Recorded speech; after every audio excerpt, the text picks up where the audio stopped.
One. Hello, welcome to the Women's Cave. No, see, now that was just blatant. Yeah, it was blatant. I got it though, so that's all that matters. No, I believe we need someone to say it clearly. Jade is the winner. Jade is the winner. Jade is the winner. It's called, the show is called The Women's Cave. Wow. I just in case anyone didn't hear that, it was just a what and Ave at the end. What a? This is not the wave. This is the woman's cave. Do you know what we call that, y'all? We call that a sore loser. Well, no. No, we call that clarification of a rushed winner. Anyway. Oh, okay. Sure thing. Because Jade's the winner. Okay. And you're Winona. I'm Winona. Yeah. Yeah. Yeah, just knocked out my set, Winona. It's all right. It's all right because I'm still winning. Oh, okay. So that's all that really matters. I'm almost back together again. Apparently today's not my day. It's not. It's a Friday though. So yeah. I haven't had a drink yet. Oh, that's what happened. Mm-hmm. That's what happened. It's Friday. after 4, and my cocktail time starts at 3 to 5, and it's now 4:00, and we had an interview at 3. This is not working well, but oh well, we're good. Well, no. You're gonna make yourself sound like an alcoholic. We're not alcoholics, y'all. It's a pandemic. It's 2020. I'm not y'all. an alcoholic. I'm alcohol dependent. No, I'm joking. What? Don't say that. Oh, no, this get downhill. Like she's not, y'all. She's not. It went downhill. Oh my goodness. Okay, so you know what? I'm not alcohol dependent. So from that, we are. But we know like the spraying alcohol because germs are out here and we need to kill the COVID dead. Okay, so I have all the alcohol in my house. That is very true. It's the one that you spray. It's rubbing alcohol. Yeah, the one that you spray. Clean your hands. So I was trying to make it better for you. I was trying. Did that make it better, y'all? Hopefully. All right, so we won't literally. No, I guess it's saying no. It didn't make it better. Well, whatever. What are best friends for? To try and to fail to make things look better. Okay. Let's move on. People will forget. Literary life guides with pop poetry, y'all. And I thought divorce was bad with other life lessons. Maybe it's because you're alcohol dependent that you got. Shut up. I don't know. No. And I thought being grown was easy. And I thought I did my journey alone. And if only I were me. Okay, you can check out everything your ladies are doing. And I have something to say. No, you don't. Yes, no, because we went down this daggone rabbit hole because of you. That's true. But that's 4 of the 27. Now. Yes, you can find out everything your ladies are doing on www.andwethought.com. Wonderful guest. We have a wonderful guest today. Will you please save us by introducing yourself? Oh my goodness. Please save us. Sure, let me jump in. Ladies, it's so much fun to be with you. I am so honored you guys invited me. Thank you so much. I am trying not to laugh and let you guys introduce yourself, but you guys are so full of energy and so bubbly that I'm like, okay, don't laugh. Just contain yourself. It'll be okay. It's fine. And thank you for telling me I wasn't making it better because your faces look like she's trying and she's failing. She's trying and she's failing. She's trying. Oh, it just got deeper. So, okay. You were doing so well up to a point, and then it just went, ooh, so close. You almost had it. Almost had it. So what are a few things that you would like our audience to know about you? Sure. Hi, everyone. I'm DC Gomez. I am an author. I'm a podcaster. I'm a coach. I'm a mentor. So I do a little bit of everything. One of the things I really enjoy to do is literally motivating people. My goal is to help people start dreaming again, start wanting to do something with themselves and literally just kind of get over some of their self-limiting beliefs. So that's one of my big passion. Okay, I love the fact that you're trying to help people get over their self-limiting beliefs. Would you like to have a therapy session now with me? No, I'm joking. I have apparently she needs it. Oh, whatever. Anyway, let's first talk about you are an author. So what do you write? I do a little bit of everything. I kind of joke and I tell people that I have something for everybody. I do urban fantasy. I do everything from children's books. I have a couple of devotionals out. I have contemporary lit. So I got a little bit of everything depending on what people enjoy to do. So yes. So why did you choose to just do a multi-genre writing? Was it to grow as a writer, or were you just your creative curiosities just a little bit in each place? When I first started, it became what attracted me to those different genres. And honestly, I kind of write the same things that I read, if that makes any sense. So I kind of jump around. I'm a little collected with a touch of ADD. So I kind of just go to different things. I can admit this. So I am obsessive compulsive for some things. So I do everything to a perfectionist for small periods of time. So if you want to think about it that way. So when it came to writing, it became something that I wanted to write things that I enjoy. I became a whole journey into how much fun I can have with the writing. So I might not have a genre, but I have a brand. So if you're looking for a whole bunch of quirky characters, lots of actions, we're going to blow some stuff up. You want some adventure going on and really crazy fun plots with a little bit touch social commentary here and there. That's kind of what the brand. It's very much low on sex. So for people who want some heat, my books don't have that much. Very low on gore as well. But in terms of what the brand is, very much let me help you find something to entertain you during the crazy madness that we have. Okay, I absolutely love Yes. the fact that you keep using the word brand. Jay, did you have any I questions? know. I was gonna absolutely Okay, talk go. about, yeah, you use brand. And why is a brand to an author so important? It is actually what's going to create your appeal. So if you don't have a genre, so if you're not writing specifically to a genre, if you don't have that market or that niche, your brand is what's going to carry through, is what people are going to follow through in terms of if they like a book. So when you're thinking of an author brand, for me is what are the things that appeal to my readership is going to carry from one book to another. So it's the same thing, very family oriented in the sense that you're not going to have tons of curses. You're not going to have the graphic descriptions that some people that might not enjoy. You're also looking at the fact that it's going to have insane little plots going on here and there. So you focus specifically on the elements that are consistent across the series instead of trying to say, well, I only do this. So if you happen to fall in my category and you don't do a specific genre, your brand will carry you through. Okay, that is beautiful, and I feel like we probably should have talked to you first because I mean we do fit in a lovely genre of poetry, but we have a very strong brand, which apparently is unnecessary. Go look at that. Anyway, no.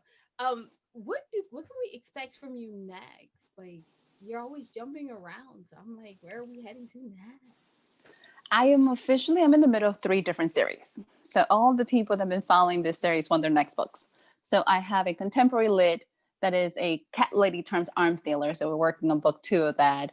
I have a high fantasy of almost Alice in Wonderland. I have a girl that goes to another planet that people want to know is she coming back home.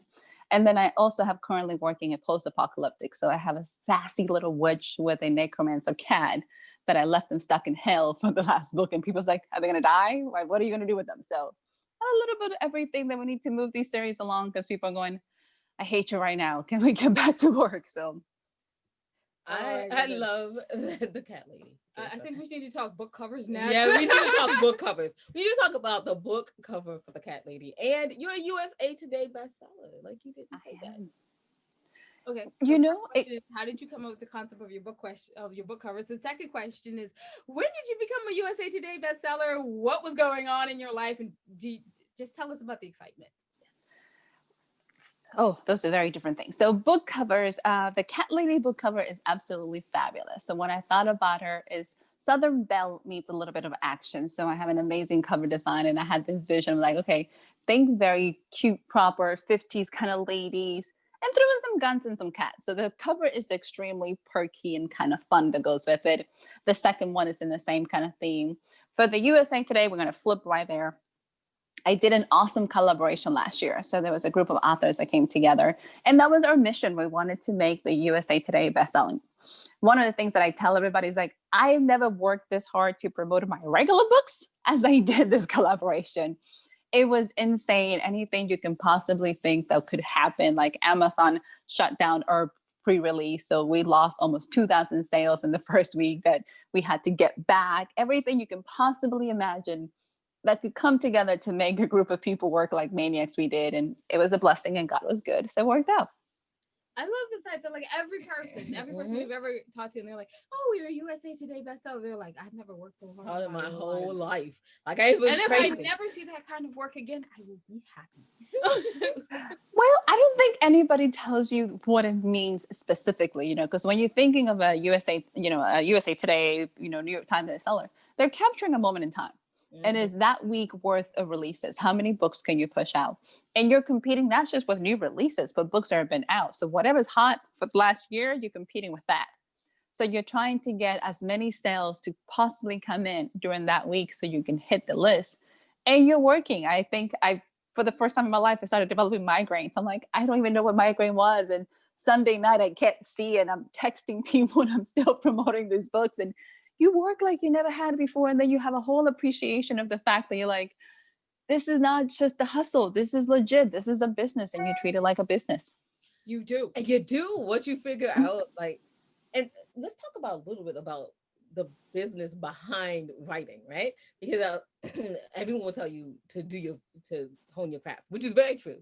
I mean, because Mhm. nobody wants to read a horrible book, right? Nobody wants to do that. Mm. Well, it depends on There how are you a lot feeling. of bestsellers, and they're like, Okay, mm. well, that's people have different tastes. I'm gonna That's say true. that. It was horrible to me. It was not horrible to you. To other people, right?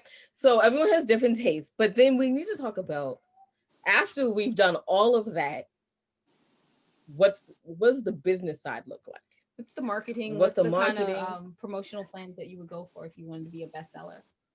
What I tell everybody is writing is everything between, it's an art and it's a craft. You know, the art comes into the creation, here's the words, here's the putting things together. The craft is how do you put it into a side, into the whole marketing piece.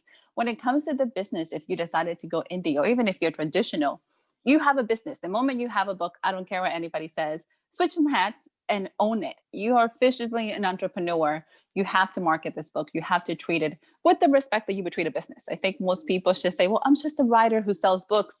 And it has a whole different connotation because you treat it like a hobby. You know, in a hobby, you come and go whenever you feel like it, and you, it's exciting, but then I got other things to do, and the hobby goes to the side. When it's your business, you're going to struggle. You're going to work for it. You're going to hustle. You're going to put everything you have every single day, and you're going to work for it. So you're thinking about it for an indie specifically. You know, I'm purchasing covers. I'm purchasing editing, services. I'm getting formatted. I'm purchasing ads in different trades magazines. I'm posting on Facebook. I'm doing Amazon ads. So you have an entire array of things that you would do if you had a brick and mortar. So as long as you think about it, this is not a sprint. It is not anything for the faint because you have a business. In your first 3 to 5, you're probably going to do as much work as any business does to get you out there. With the writing world, what most people see is, the business is not the sexy part. Nobody wants to do that part. It's not the part that you're going to invest, but it's the part that you're going to invest the money. So as a writer, and I tell everybody, I have a mentor and I'm a mentor myself. So I have a mentor, I have coaches that I'm paying for, I have services that I'm taking. Every year I'm taking classes. Because if you're not investing in yourself, why would you think anybody will invest in you? If you're not trying to improve, then why would anybody pick up your books? You said, nobody wants a bad work. Nobody wants the bad writer that stays bad the whole time. That's the difference. You know what I mean? Mhm. They're going to stick with you. Your readership are going to love you, and they're going to love you as you get better. And Mhm. they will be the first one to tell you, it's like, honey, I like the second one better. You're like, that's a good thing. But those are the people you want because they want to see you grow. They want to see you excel. People will forgive you grammar here and there. Mhm. They will forgive you spelling if you have that story that just captivates you, that just drives you in, that just makes you fall in love with these characters. Then they want you to get better. Then they want you to continue to improve. But when I talk about the brand, my brand is very much about my readers. I'm not going to write something that I'm not passionate about because it's not fair for that readership. That readership deserves the best that I bring to the house. So if I'm not bringing my A game to that, I'm not doing them any services. I'm not helping them out. I'm just here for a paycheck. There's easier ways to make a paycheck than being a writer. Let's be honest. We have a whole business that you have to manage. So when you're thinking of your readers, give it everything you have and get better, get improved, and they will tell you why they love you.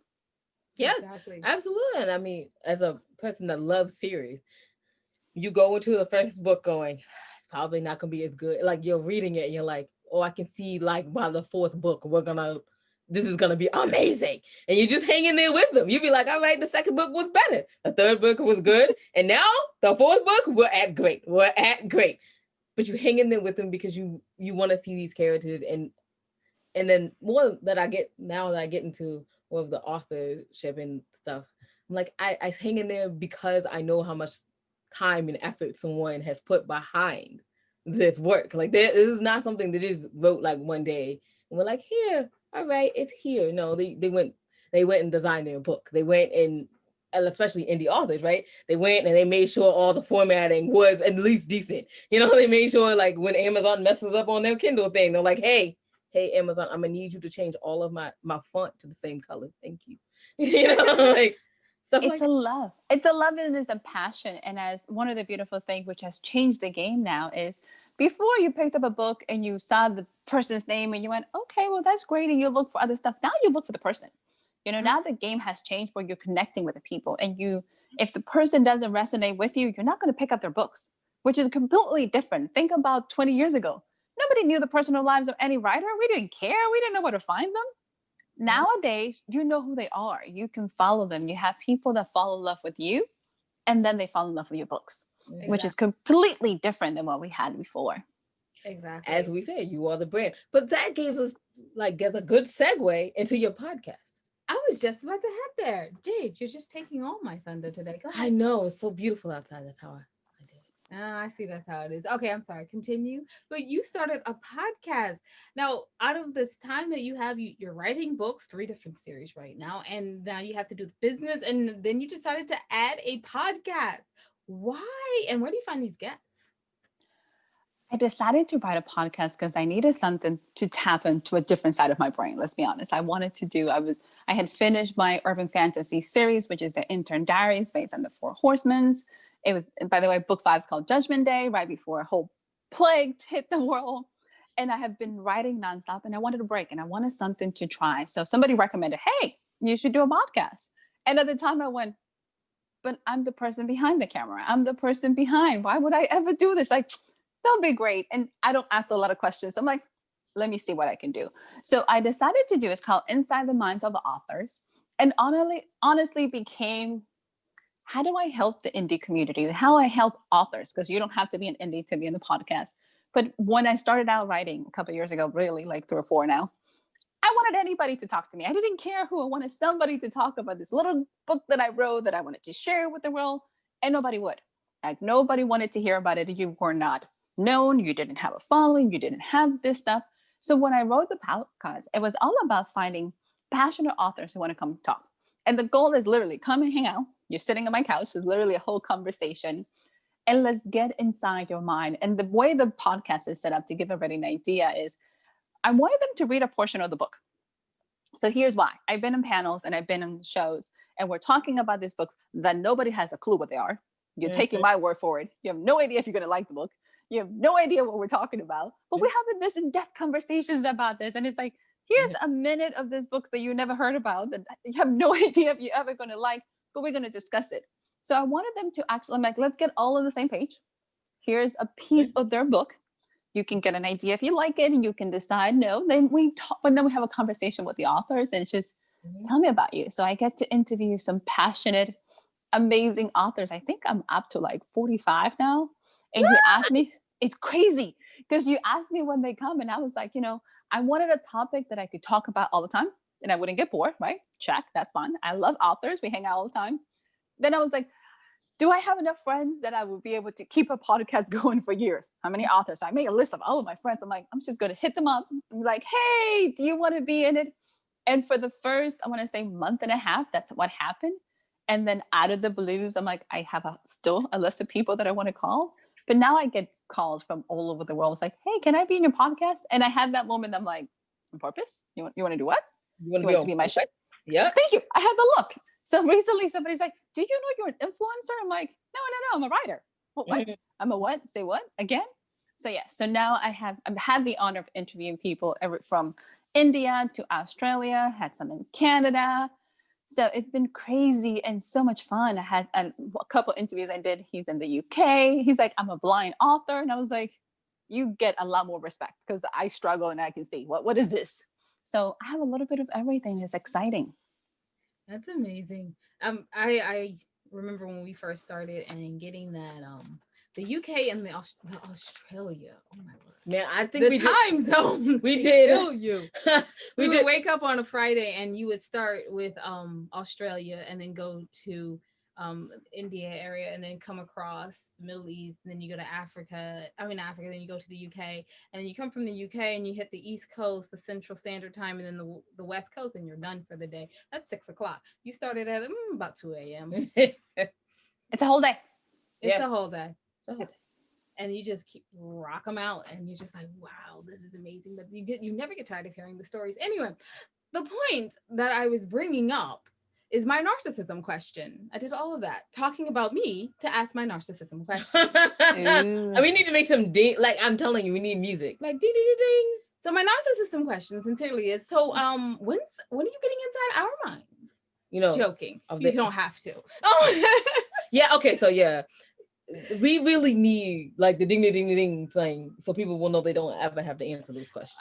I should go ahead and say at the end, but we are pop poets, so yeah, no one really wants to know No. about So, poetry. so from one podcaster to another, ladies, you're absolutely invited to come to the show.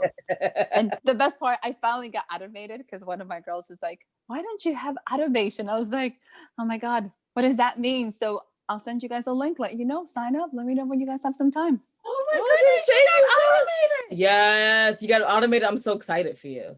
Yeah. It's amazing. I was like, "Oh wait, there's a button, and you load up all your stuff and send Yes. it to me, and Yes. actually sends you the link for that." I'm behind the times. What's going on here? Well, that's what happens when you go into like a world that you didn't know, right? So like everybody else knows, and you're like, what? You could just do what? Oh, that's amazing. I was doing it the hard way. The learning curve is always fun. Yeah, yeah, it is. So where I can wanted people? to. Oh, Well, actually, because we're coming to the end. yeah, we So are coming to the here's the end. thing. What are two pieces of advice that you would give people that are just starting out and want to publish their book? And then where can people find out more about your books and your podcast and you? So, first piece of advice is get out of your own way. Stop thinking about it. Stop pondering about it. Hit the button. Hit publish. Take a leap of faith. Literally, you will learn. You will find your wings and the way out. Just do it at this point in time. Don't wait for perfection to come to you. Don't wait for that, muse. Like my muse leaves me at page 30 and you still have to keep writing.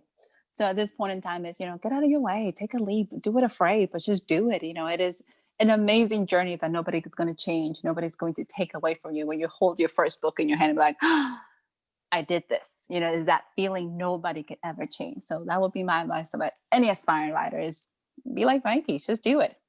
So, and for anybody looking, all my books are on Amazon. For finding out more, look on my website that I'm excitedly renovating by myself. I was like, oh, look at me. I'm a source of technology person now. And it's dcgomez-author.com. So you'll be able to find some stuff in there and getting ready to start selling my own books. Look at this. Taking the business to a whole new level. I know.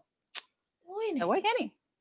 Yeah. Wow. Yeah. I mean, we redid our website. I think this time of pandemic, although we don't want to be inside anymore, we would love to go outside. It's actually, I know for us, it slowed us down a lot and we got to do some housekeeping Okay, honestly, in a business, right? Because we're normally on the road every year, like 26 weeks, 26 to 35 weeks out of the year. And promoting so our books. Promoting the books, doing PR, going to book tour. So it's kind of weird to be home this long, but then you're like, there's so much I need to do. Yeah.